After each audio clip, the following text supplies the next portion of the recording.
यं ब्रह्मा वरुणेन्द्र मरुतत्तुर्वन्ति दिव्यै तवै वेदै साङ्गपदै क्रमोपनिषदै गायन्ति यं सामगा ध्यानावस्थित तद्गतेन मनसा पश्यन्ति यं योगिनो यस्सान्तं न विदुषुरासुरगणा देवाय तस्मै नमः।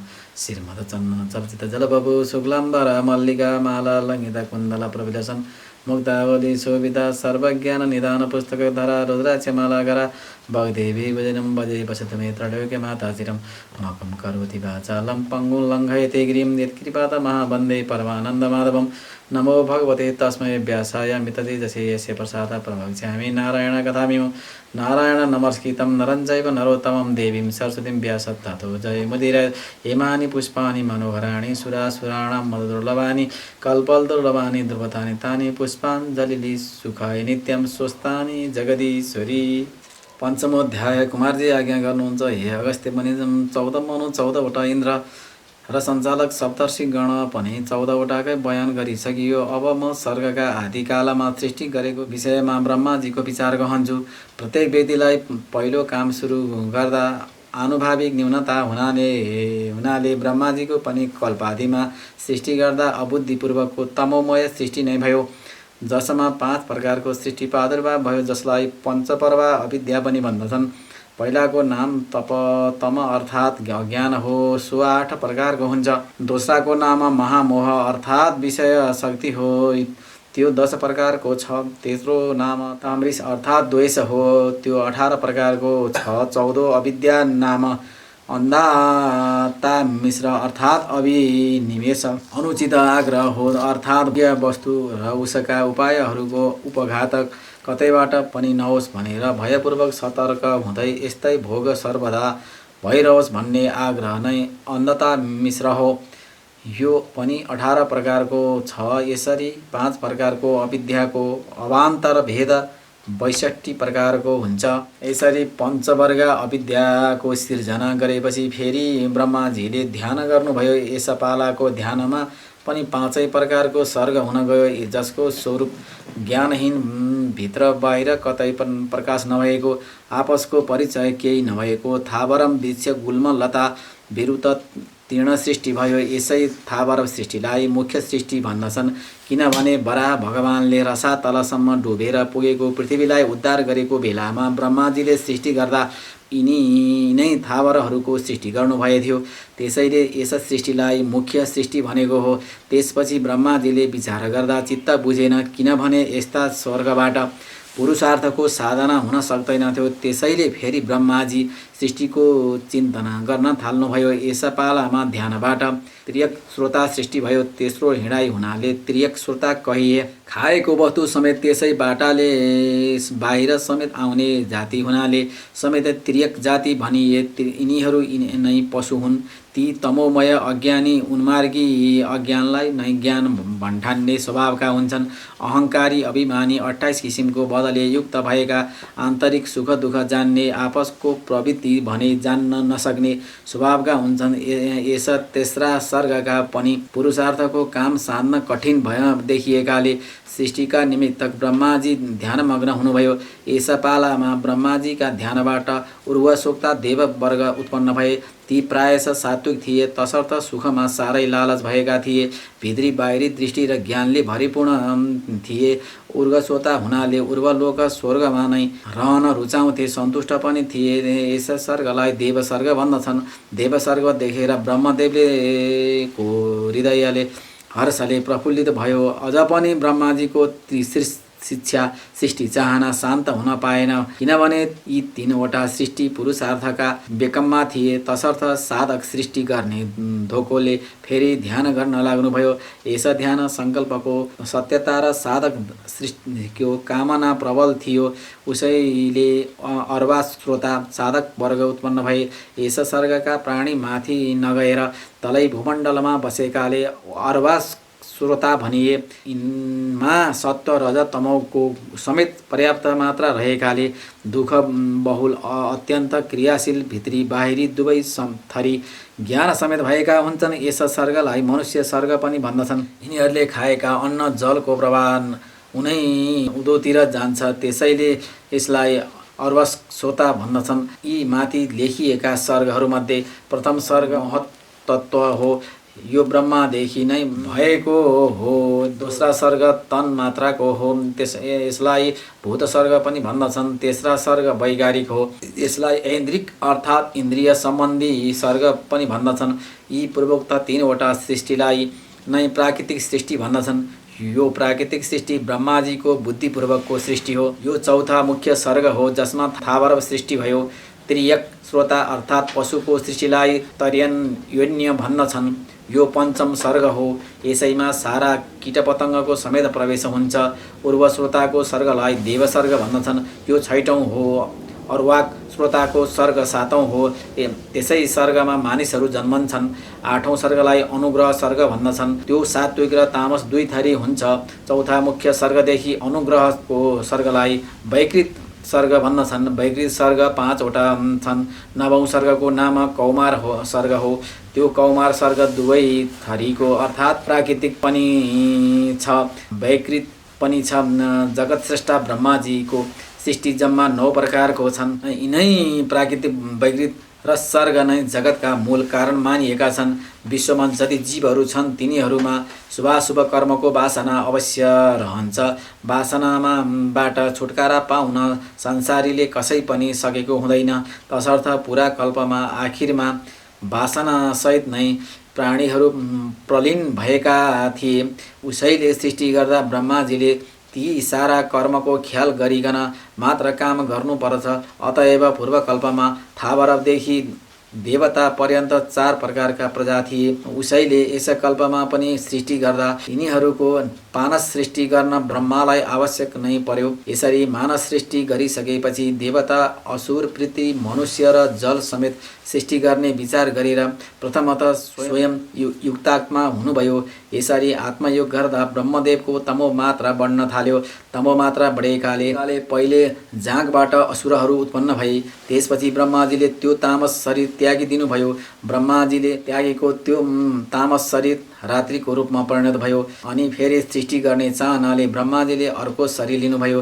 त्यो शरीर लिनासाथ ब्रह्माजीको मन अत्यन्त प्रसन्न भयो। प्रसन्न भएका ब्रह्माजीको मुखबाट सत्वगुणी देवताहरू उत्पन्न भए। त्यसपछि त्यो सात्विक शरीर पनि ब्रह्माजीले छोडिदिनुभयो। त्यो यी छाडिएको ब्रह्माजीको सात्विक शरीर दिनका रूपमा परिणत भयो। त्यसैले रात्रिका असुर बलवान हुन्छन्, दिनमा देवता। तदन्तर फेरि ब्रह्माजीले आंशिक सात्विक स्वरूप लिनुभयो। आफूलाई पितृवत ठान्नुभयो। त्यस शरीरबाट सृष्टि गर्दा पितृहरू उत्पन्न भए। पितृहरू सृष्टि गरेपछि ब्रह्माजीले त्यो स्वरूप छाडिदिनुभयो। त्यो स्वरूप दिन र रातको बीचमा सन्ध्या भयो। त्यसपछि फेरि ब्रह्माजीले रजोगुणी रूप स्वरूप लिनुभयो। ब्रह्माजीको त्यस रजोगुणी सृष्टिका फलस्वरूप मनुष्य उत्पन्न भए। त्यसपछि त्यो शरीर पनि ब्रह्माजीले छाडिदिनुभयो। त्यो शरीर ज्योत्स्ना भयो, जसलाई रात र दिनको बीचमा सन्ध्या अर्थात् प्रातः सन्ध्या भन्दछन्। अतएव बिहानी पख मान्छे टाठा हुन्नन्, बेलुकी पख पितृहरू टाठा हुन्छन्। ज्योत्स्ना, दिन, रात यी ब्रह्माजीका सत्व रज तमोगुणमय शरीरबाट उत्पन्न भएका हुन्। अर्थात् यिनीहरू ब्रह्माजीका त्रिगुणमयी शरीर हुन्। त्यसपछि फेरि ब्रह्माजीले रजोमय शरीर धारण गर्नुभयो। त्यस शरीरबाट क्षुधा उत्पन्न भयो। क्षुधाबाट काम उत्पन्न भयो। अनि ब्रह्माजीले अन्धकारमै बसेर भोकव्यासले आकुल व्याकुल भएको सृष्टि रच्नुभयो। त्यसबाट विरूप जुङ्गाधारी भएका प्राणीहरू उत्पन्न भए। आखिरमा जम्मै प्राणीहरू भोकले गर्दा खुद ब्रह्माजीलाई नै खान जाइ लागे। त्यसमध्ये कसैले भने होइन नखाऊ, यसको रक्षा गर्नुपर्छ। कसैले भने खान्छ नखाई छाड्दैनौँ, रक्षा गर्नुपर्छ। भन्ने जति राक्षस भए खानै पर्छ, आफ्नो भक्ष्य यही हो भन्ने जति यक्ष भए। तिनीहरूको यस्तो घिनलाग्दो प्रवृत्ति देख्दा ब्रह्माजीका शिरबाट केश झरेका केश फेरि शिरमा चढे। सरसरी माथि चढेकाले सर्प र तलहीन भएर झरेकाले अहि भए। अर्थात् केशबाट सर्पहरू उत्पन्न भए। ब्रह्माजीको त्यस बेला रिसाउनु भएको थियो। रिसले पूर्ण भएका बेलामा गरेका सृष्टिबाट रिसाहा मांसभोजी उग्र स्वभाव भएका कृष्णा पिङ्गला वर्णका प्राणीहरू उत्पन्न भए। ब्रह्माजीका सङ्गीत गर्ने समयमा शरीरबाट पैदा भएका प्राणीहरू गन्धर्व भनिए, किनभने तिनीहरू वाणी उच्चारण गर्दा उत्पन्न भएका थिए। यति सृष्टि गरेपछि ब्रह्माजीका हृदयमा पूर्वकल्पका पतिहरूको वासनाले प्रेरणा गर्न थाल्यो। तदनुसार आफ्ना आयुष्यद्वारा स्वच्छन्दतापूर्वक ब्रह्माजीले पन्छीहरू रच्नुभयो। छातीबाट भेड, मुखबाट बाख्रा, पेट र कोखबाट गाईहरू सृष्टि गर्नुभयो। खुट्टादेखि हात्ती, घोडा, गधा, मृग, गैव, ऊँट, खच्चर इत्यादि हर तरहका पशुपन्छी उत्पन्न भए। ब्रह्माजीका रोमबाट फलमूल रूप औषधिहरू उत्पन्न भए। सृष्टिका आदिमा यिनीहरू उत्पत्ति भयो। त्रेतायुगका आदिमा यिनीहरू यज्ञका सामेल गराइए। गाई, बाख्रा, मनुष्य, घोडा, गधा, खच्चर इत्यादि ग्राम्य पशुहरू उत्पन्न भए। बनेल, स्याल, बानर, हात्ती, चराचुरुङ्गी आदि जङ्गली पशु उत्पन्न भए। जलचर मानिसहरू, थलचर सर्पहरू उत्पन्न भए। तदनन्तर अग्नि, स्टोमादि यज्ञ, छन्दोस्तोम, सामहरू प्रकाशित भए। ब्रह्माजीका तत शरीरबाट उचा निचा प्राणीहरू, देव, यज्ञ, मानव, किन्नर, अप्सरा, गन्धर्व, राक्षस, पिशाच, भूत, पिशाच, पशुपन्छी, मृग, उरग सबै ब्रह्मदेवका सङ्कल्पका आधारमा पूर्वकल्पको वासना अनुसार उत्पन्न भए। स्वभाव प्राची वासना अनुसार नै रह्यो। तिनीहरूको नाम कामरूप इत्यादि प्रपञ्च विधाताले वेदकै आधारमा गर्नुभयो। जसरी ऋतुहरूको परिवर्तनबाट फेरि घुमिफिरी उही ऋतु आइपुग्दा उनै चिन्हहरू देखिन्छन्, उसै गरी कल्पान्तरमा पनि उनै पूर्वकल्पका चिन्हहरू देखा पर्दछन्। किनभने श्री सिसा सृष्टि चाहना शक्तिलाई सृज्य शक्तिको प्रेरणा महान उपोत्बलका हुन्छ। सृष्टि गर्दा ब्रह्माजीलाई यस कुराको विशेष ख्याल राख्नु पर्यो। कुन कुराको भने यस दुनियाँको बागडोर कसको हातमा सुम्पने हो। तसर्थ सत्य सङ्कल्प भएर ब्रह्माजीले ध्यान गर्दा मुखबाट सात्विक स्वभाव भएका प्रजा उत्पन्न भए। छातीबाट राक्षस स्वभावका प्रजा र तिग्राबाट राजस तामस उभय स्वभावका तथा पाउबाट तामस प्रजा उत्पन्न भए। क्रम यिनीहरूलाई नै ब्राह्मण, क्षत्रिय, वैश्य, शूद्र कक्षा छुट्याइदिए। तदनुसार चातुर्वर्णीय व्यवस्था पनि राम्ररी बाँडियो। चातुर्वर्णीय व्यवस्थाको प्रयोजन थियो यज्ञ सिद्धि। यज्ञको प्रयोजन देवतासँग सम्बन्ध कायम राख्नु। देवता सम्बन्धको प्रयोजन वृष्टि। वृष्टिको प्रयोजन अन्न निष्पत्ति। अन्नको प्रयोजन प्राणीको पालना। तसर्थ यस विश्वका विविध प्राणीहरूको पालना राम्रो होस् भनेर चातुर्वर्णीय यज्ञको अनुष्ठान चलाएर दुनियाँको व्यवस्था बाँधिदिनुभयो। अतएव विश्वका हितको निमित्त मनुष्यबाट धुमाधामसित यज्ञहरू हुन थाले। हुन पनि याज्ञिकहरूले यस लोकको व्यवस्था राम्रो पारेर छाडे। उस लोकमा पनि स्वर्ग या अपवर्ग जे चाहन्थे सो पाउँथे। यिनीहरूमा रसोल्लास आदि 8औं प्रकारका सिद्धि पर्याप्त मात्रामा रहन्थे। परायुका मनुष्यका अन्तःकरणमा रसको आपसे आप उल्लास हुन्थ्यो। त्यसै सिद्धिलाई रसोल्लासिका सिद्धि भन्दछन्। यो सिद्धि हुनेलाई भोक प्यासबाट कष्ट हुँदैनथ्यो। दोस्रो सिद्धिलाई तृप्ति भन्दछन्। तृप्ति सिद्धि भएपछि कुनै विषयसँग सम्पर्क नभइकन पनि मनुष्यको हृदय सर्वदा तृप्त रहन्छ। तेस्रो सिद्धि धर्मोत्तम नाउँको थियो, जसबाट मनुष्य उत्तम धर्मको पात्र हुन्थ्यो। चौथो सिद्धि तुल्यता थियो। अतएव सबैको आयुष्य रूप औ सुखमा तुल्यता थियो। पाँचौं सिद्धि विश्वका भनिन्थ्यो। यसको फल थियो अत्यन्त बल हुनु। तपो ध्यान आदि निष्ठता नाउँको अर्को 6औं सिद्धि थियो, जसका प्रभावले मानिसहरू परमात्मा परायण भएर तपो ध्यान आदिमा तत्पर भइरहन्थ्यो। 7औं सिद्धिको नाउँ कामचरिता थियो। उसका प्रभावले मनुष्य स्वेच्छानुसार जहाँ चाह्यो वहाँ घुम्न फिर्न सक्थ्यो। सिद्धिको नाउँ वचन सात्विक हो। त्यो भएपछि मानिस मनमोजसँग जहाँ भन्यो उहीँ आनन्दपूर्वक सुतिरहन सक्थ्यो। तसर्थ यिनीहरू यथेच्छ रहन्थे। कुनै पीर कष्ट थिएन। मन शुद्ध थियो। सत्कर्म गर्थे। उनीहरू निर्मल थिए। शुद्ध मनमा भगवानको वास हुने हुनाले साक्षात् भगवानको दर्शन पाउँथे। त्रेतायुग लागेपछि कालरूपी भगवानले अल्प सुखमय तुच्छ डरलाग्दो पापको बिउ प्रजामा अलिकति छरिदिए। त्यसका प्रभावले गर्दा प्रजाको पहिलेको जस्तो रसोल्लास आदि स्वाभाविक सिद्धि सरासर हुन छाड्यो। सतै सनै पापको मात्रा बढ्दै गयो। ती सारा सिद्धहरू पनि क्षीण हुँदै गए अनि प्रजाहरू शीतोष्णादि दुःखबाट पीडित हुन थाले। त्यसकारण दुःखबाट बच्नलाई प्राकृतिक तथा कृत्रिम दुर्गहरू बनाइन थाले। पर्वत, पहाड या नदीका तटमा बसेका साना साना गाउँहरू समेत बन्न थाले।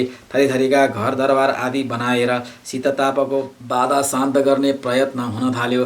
आवश्यकताअनुसार कृषि कला कौशल आदिको पनि प्रयोग विकास हुँदै गयो। ग्रामीण र अन्य अन्नको सप्रयोजन विभाग भयो। तिनीहरूको पैदायसी मुख्य साधन यज्ञमा मानिएकाले यज्ञमा अन्नको सदुपयोग मानिन थाल्यो। अन्नका उब्जाउका निमित्त हुन गएका हिंसाजन्य पातक हटाउन पञ्चमहायज्ञ हुन थाल्यो। यज्ञप्रेमीहरूको कक्षा उत्तम मानिन थाल्यो। यज्ञद्रोहीहरू लोकसंस्थानका विधातक मानिन थाले। प्रजाहरूको चालचलन बेसै हुँदा प्रजापतिजीले थान र गुण अनुसारको वर्णाश्रमको मर्यादा स्थापना गरिदिनुभयो। राम्रा तवरले धर्म पालन गर्ने महानुभावहरूको निमित्त वर्णाश्रम व्यवस्थापूर्वकको नै थानको प्रबन्ध हुन गयो। जस्तै कर्मिष्ठ ब्राह्मणको निमित्त प्रजापत्यस्थान, जसलाई प्रजापत्य स्वर्ग भनेर भनियो, सोही स्थान दिइने भयो। स्वधर्म पालन गर्ने क्षेत्रीय र सङ्ग्राममा वीरगतिमा पुगेका वीरका निमित्त इन्द्र स्थान अर्थात् महेन्द्र स्वर्ग दिइने भयो। स्वधर्म पालन गर्ने वैश्यहरूका निमित्त मारुत स्थान अर्थात् वायु लोकको प्रबन्ध भयो। स्वधर्ममा रहेका शूद्रलाई गन्धर्व लोकको बन्दोबस्त मिलाइने भयो। ब्रह्मचर्यमा आयुष्य बिताउने पुण्यात्मालाई उर्गरेता मुनिहरूको स्थान, स्वधर्मी गृहस्थलाई प्रजापत्य स्थान, वानप्रस्थलाई सप्तर्षिको स्थान र योगीहरूका निमित्त आत्मसन्तोषीकारी अमृतपद अर्थात् ब्रह्मज्ञहरूले पाइने स्थानको प्रबन्ध मिलाइयो। स्वधर्म त्यागी वेदनिन्दक यज्ञविनाशी पामरहरूलाई ताम्रिक अन्ध ताम्रिक रौरव असीपत्रवन कालसूत्र अभिची आदि अति कठोर यातना दिने स्थानहरू बनाइए। इति स्कन्द पुराण केदारखण्डे महात्म्ये कुमार अगस्त्य संवादे श्रीस्वस्थानी परमेश्वरीय व्रतकथायां सर्गस्थिति विकास क्रमवर्णनो नाम पञ्चमोऽध्याय। उपनयतु मङ्गलं वा सकल जगन्मङ्गलालय श्रीमान् दिन करकिरण निबोधित नवनलिन दल निवेक्षण कृष्णकाले वर्षतु पर्जन्य पृथ्वी सस्यशालिनी देशोऽयं क्षवरयितो ब्राह्मणा सन्तु निर्भया अपुत्रा पौत्रिणा सन्तु पुत्रिणा सन्तु पौत्रिणा निर्धना सदना सन्तु जीवन्तु शरदं शतं तत्रैव गङ्गा यमुना च तत्र गोदावरी सिन्धु सरस्वती च तीर्थानि सर्वाणि वसन्ति तत्र यत्राच्युतोद्धार कथा प्रसङ्ग या कुन्त्यन्तु तुषारहार धवला या शुभ्रवस्त्राभिता या वीणामृदण्डमण्डितकरा या श्वेत पद्मासना या ब्रह्माच्युतशङ्कर प्रभृतिर्भिर्देवैः सदा वन्दिता सा मां पातु सरस्वती भगवती निशेषजाड्यावः काहेन वाचा मनसिन्धिर्वा बुद्धत्मना प्रकृतिनुसावात् करोमि यद् सकलं परस्मै नारायणायति समर्पये तत् स्वस्थानि जगदीश्वरी।